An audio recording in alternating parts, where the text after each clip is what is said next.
Tim Walz is out there talking again. Did you say he could fight any Trump supporter? Yeah, he says he kicked their ass, and they're scared of him because he could fix a truck. Joe Rogan just torched Tim Walz for his absolutely laughable lies, and it was glorious. After getting steamrolled in the election by Donald Trump, Walz has been grasping at straws, pulling every desperate trick in the book to make the government look bad. How do you fight it? This I think I could kick most of their ass. I do think that if they wanted to. I know I can outrun them, but I don't know if we're going to fall into that place where we want to. Okay, we challenge you to a WWE fight here type of thing. But surprise, surprise, his nonsense didn't fly under the radar. But surprise, surprise, his nonsense didn't fly under the radar. Enter Joe Rogan, who called him out with zero chill. Welcome to the channel. If you're new here, smash that subscribe button and let's dive into the chaos. Ever since Donald Trump crushed his vice presidential dreams, Tim Walz has been on a downward spiral, resorting to bad jokes, blatant lies, and desperation. I'll show you the video where Tim Walz literally challenges a Republican to a fistfight. But first, let's talk about what's really going on here. The Democrats have completely lost the plot without their iron grip on the narrative. Thanks to independent voices like Joe Rogan, they're flailing, and that's exactly why Tim Walz is out here making these utterly ridiculous statements. Now, if you're wondering what Tim Walz actually said that triggered Joe Rogan, here you go. How do you fight it? This I think I could kick most of their ass. I do think that if they wanted to. I know I can outrun them, but I don't know if we're going to fall into that place where we want to. Okay, we challenge you to a WWE fight here type of thing. It's one thing to try and be funny. It's another thing entirely when you're just flat out losing it. And trust me, Tim Walz is spiraling at this point. The Democrats might be better off handing the mic to AOC, Gavin Newsom, or heck, even Bernie Sanders. As for Minnesota, it looks like they're counting down the days until they can politely show Walz the door and probably throw a goodbye party while they're at it. One Minnesotan wrote, "As a Minnesotan, I can confirm that myself and many others want him out so Minnesota can get back to normal." And it wasn't just Minnesotans hoping to be rid of Tim Walz and finally catch a break. Joe Rogan also chimed in, clearly relieved that the Tim Walz Kamala Harris dream team went down like a lead balloon. If that Tim Walz cocksucker, if that guy got into power, like if Kamala died and Tim Walz, Tampon Tim, was our president, you know how crazy this country would be? That weirdo who puts tampons in the boys' room, and what about our joy? Like he's a complete pathological liar. Like a complete liar. Lied about being in Tiananmen Square, lied about being a fucking head coach of a football team. At this point, I honestly don't know who's worse, Tim Walz or Kamala Harris. Harris dishes out word salads like it's a buffet, and while Walz might not be fluent in gibberish, he's definitely mastered the art of fiction. Remember when he claimed to be a high school football coach during his 2018 gubernatorial campaign? Yeah, total fabrication. Turns out he made the whole thing up, but he didn't stop there. He also falsely claimed to have been part of the Tiananmen Square protests, which, surprise, was another bold-faced lie. It's almost like Walz is auditioning for a role in political fan fiction. But that's not even the worst part. Recently, he embarrassed himself yet again with these bizarre comments. Hey, this guy bugs me in a way that is probably unhealthy, and but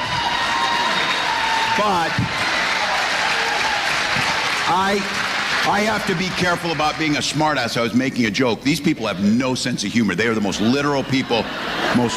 But my point was they're all mad, and I, said something I didn't, probably shouldn't have about a company. He is agreed. So I make the case.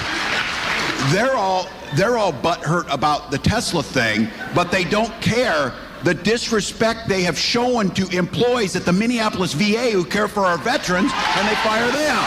They don't care. So we will have the conversation about efficiency in government and about doing that, but none of us believe for a second they're thinking about this. Oh, we fired everybody that's dealing with Ebola. And then he went into the Oval Office wearing a hat. I don't ever want to hear anybody talk about decorum and respect or that. Wearing a hat, coming in there, richest man in the world. Again, this maybe is just me. If I'm the richest man in the world, I'm like out on the streets handing out the money. It'd be fun as hell just to help people out. Go help people out. Not this guy. It's honestly a pity that Tim Walz decided to take cheap shots at Elon Musk, especially considering how many people in his own state of Minnesota directly benefit from Tesla. From factory and supply chain jobs tied to Tesla's growing EV infrastructure to clean energy grants, tech partnerships with local universities, and tax incentives that boost small businesses supporting green transportation, Minnesotans are far more connected to Musk's ventures than Walz seems to realize. So what was that outburst really about? Political theater? Ego? Either way, maybe Walz should worry less about Elon and more about the ripple effects of a Tesla stock plunge on his own constituents. People in Minneapolis are facing real issues: rising crime, economic instability, and public safety concerns. But instead of addressing those, Walz is busy chasing headlines. You don't ignore the fire burning down your living room just to run across the street and hose off your neighbor's barbecue smoke. Get your own house in order. Governor Walz's statements attracted plenty of backlash online, with Josh Hammer noting, he probably does not actually realize that because he's not operating at a particularly high intelligence level, if I'm just calling it like I see it here.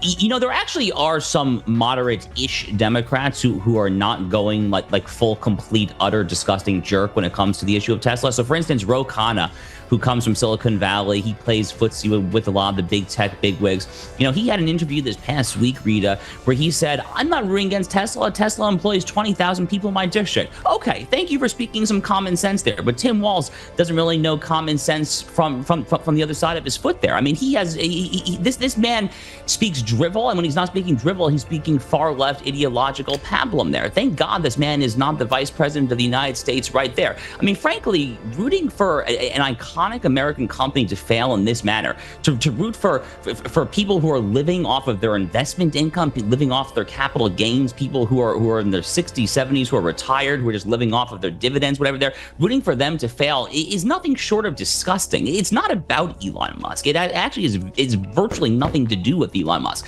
This company has a ton of employees, workers who work at the manufacturing mills, and you have investors there. So it's really about that. I can't help but echo Josh's sentiment. Thank goodness Tim Walz isn't the vice president of this country. Seriously, can you imagine the chaos? If Walz had his way, he'd likely push for the collapse of several homegrown American companies simply because they don't align with his political views or ideological leanings. That's not leadership, that's vindictiveness dressed up as governance. Leaders are supposed to build bridges, not burn down businesses out of spite. But with Walz, it seems like loyalty to his political tribe comes before loyalty to American workers and innovation. Whether it's tech companies, energy firms, or anyone who dares to think differently, they'd be walking targets under his watch. It's no wonder Minnesotans are getting tired of him. The last thing America needs is someone in higher office who treats political disagreement like a disqualifier for success.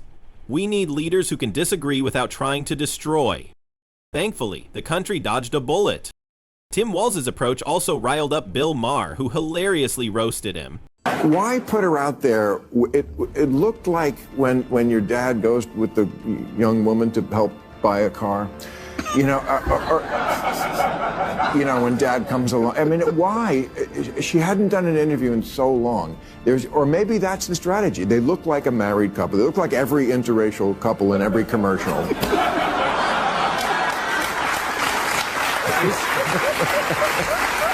Maybe that's the.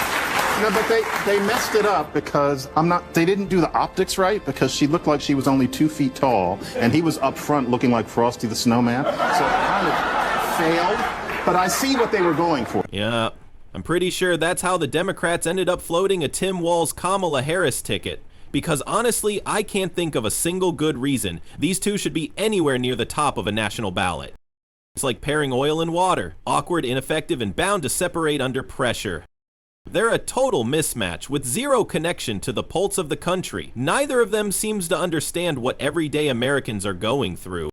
While people are struggling with inflation, crime, and job insecurity, Walz and Harris are busy pushing out of touch, hyper-woke policies that appeal more to Twitter activists than to real voters. And let's be honest, they don't exactly radiate authenticity. Their speeches feel rehearsed, their smiles forced, and their policies sound like something cooked up in a think tank bubble. At a time when Americans are craving real leadership, this duo feels more like a bad SNL skit. No wonder voters are looking elsewhere. Tim Walz said, like the American people, I talk like they do. No, you don't. No, you don't. You're a huge liar, like all politicians are. I don't care, by the way. I've always said this about politics. They're all going to lie. They're politics. It's what they lie about. I don't give a what you did during the Iraq War. You were in the Guard. So I don't understand why they just can't. You're just insulting my intelligence. When she said, what did you say when Biden called you and said he wasn't running? Well, I immediately thought of him first. No, you didn't. Even Bill Maher, who, by the way, is no conservative cheerleader, has called out Tim Walz for his chronic dishonesty. And when someone like Maher, who's often aligned with the left, starts raising eyebrows, you know there's a serious credibility problem. Walz has mastered the art of political theater. He puts on the concerned face, says all the right buzzwords, and pretends to care about the people. But honestly, deep down, it's not about service. It's about self-preservation.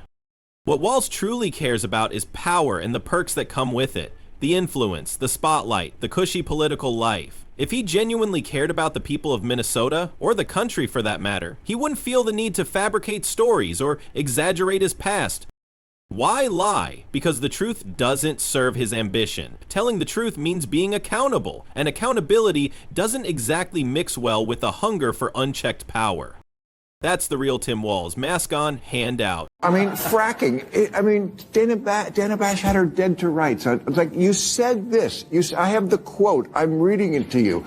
You said there should be a ban on fracking. Why can't they just go, yeah, you know what? I got it wrong. I was talking to the wrong people. You know, she's had this ridiculously high turnover. Like 42 of 47 people as vice president are gone. Just blame it on them.